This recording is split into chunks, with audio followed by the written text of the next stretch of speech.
पुराने जमाने की बात है। एक छोटे से गांव में एक नौजवान रहता था, खालिद। खालिद मेहनती था, समझदार भी, लेकिन एक कमी थी। वह नमाज को सिर्फ एक रस्म समझता था। उसके वालिद हर वक्त उससे कहते, बेटे नमाज सिर्फ इबादत नहीं, जिंदगी का सुकून है।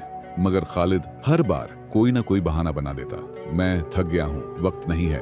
उसे लगता था बस मेहनत ही काफी है, दुआओं का कोई फायदा नहीं। गांव में एक बुजुर्ग हकीम, जिनका नाम हकीम सातिर था, सब उनका अदब करते थे। लोग कहते थे उनकी दुआ कभी रद्द नहीं होती। वो हमेशा कहते, नमाज में ऐसी ताकत है जो जिंदगी की हर मुश्किल आसान कर देती है। लेकिन खालिद इन बातों पर बस मुस्कुरा देता। रमजान का महीना आया, हर तरफ रोशनियां थी, मस्जिदों में आवाज गूंज रही थी, अल्लाहू अकबर। खालिद के वालिद ने कहा, बेटे इस महीने से अपनी जिंदगी बदलने की कोशिश करो। बेदिली से खालिद उनके साथ मस्जिद गया। वहां उसने देखा लोग कितने सुकून से नमाज पढ़ रहे हैं, मगर उसका दिल अभी भी उदास था, खाली था। एक शाम जब वो खेतों से लौट रहा था, आसमान पर काले बादल छा गए, बिजली चमकी और तेज बारिश होने लगी। खालिद घबरा गया। दौड़ते दौड़ते एक पुरानी झोपड़ी तक पहुंचा। अंदर एक बुजुर्ग बैठे थे, वही हकीम सातिर। उन्होंने मुस्कुराते हुए कहा, बच गए बारिश से, लेकिन जिंदगी की मुश्किलों से बचने का सिर्फ एक रास्ता है, नमाज। खालिद हैरान, ये बुजुर्ग कैसे जानते हैं कि मैं नमाज नहीं पढ़ता? सातिर बोले, मैं भी तुम्हारी तरह था। जब तक जिंदगी ने इम्तिहान नहीं लिया, मुझे भी नमाज की ताकत समझ नहीं आई। उन्होंने अपनी कहानी सुनाई।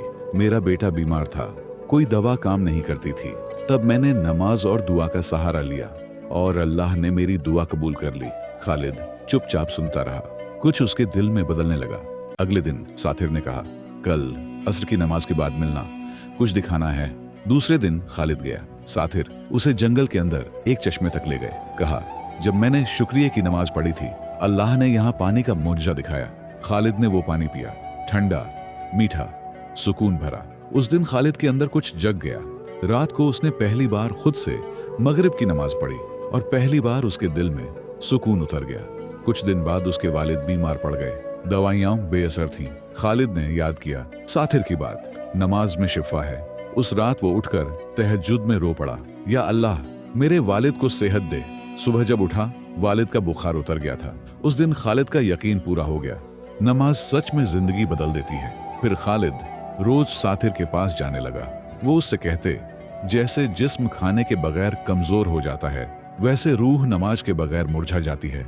एक दिन खालिद का दोस्त यूनुस बीमार हो गया। उसे एक नायाब ब्लड ग्रुप चाहिए था, जो किसी के पास नहीं मिल रहा था। खालिद ने दुआ की और टेस्ट दिया और मौजज़ा, उसका ब्लड मैच कर गया। यूनुस बच गया। सब लोग कहते, खालिद तुम फरिश्ता हो। खालिद कहता, मैं नहीं, ये नमाज की ताकत है। गांव में सब लोग बदलने लगे, मस्जिद भरने लगी, लोग नमाज पढ़ने लगे। फिर एक दिन गांव में सूखा पड़ गया। खालिद ने कहा, चलो सब मिलकर नमाज इस्तिस्का पढ़ेंगे।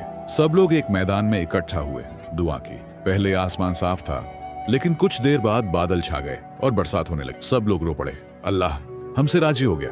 बारिश ने फसलें हरी भरी कर दी। लेकिन कुछ दिन बाद खबर मिली, सातिर बहुत बीमार है। खालिद दौड़ते हुए उनके पास गया। सातिर ने कहा, मेरा वक्त आया है बेटे, ये मेरी अमानत लो। उन्होंने एक पुरानी किताब दी। कहा, इसमें नमाज के राज्य हैं, इस इल्म को दुनिया तक पहुंचाना। खालिद रो पड़ा। कुछ दिन बाद सातिर दुनिया छोड़ गए। खालिद ने उनका वादा निभाया। वो लोगों को नमाज की तालीम देने लगा। उसी चश्मे के पास लोग आते, शिफा पाते। सातिर की किताब से खालिद एक रोशनी बन गया। सालों बाद जब वो बूढ़ा हो गया, एक नौजवान उसके पास आया। कहा, बाबा जी मेरा नाम यूसुफ है, मैं नमाज में यकीन लाना चाहता हूँ। खालिद मुस्कुराया, तुम्हारे दादा यूनुस थे जिसे मेरे खून ने जिंदगी दी थी। ये सब नमाज की बरकत थी। फिर खालिद ने उसे वही किताब दी जो सातिर ने उससे दी थी। पहले सफ़े पर लिखा था, नमाज एक मौजा है जो रूह को पाक करती है और इंसान को अल्लाह से जोड़ती है। कभी नमाज को बोझ मत समझो, क्योंकि जब जिंदगी तुम्हें झुका देगी, सिर्फ नमाज ही है जो तुम्हें उठा लेगी।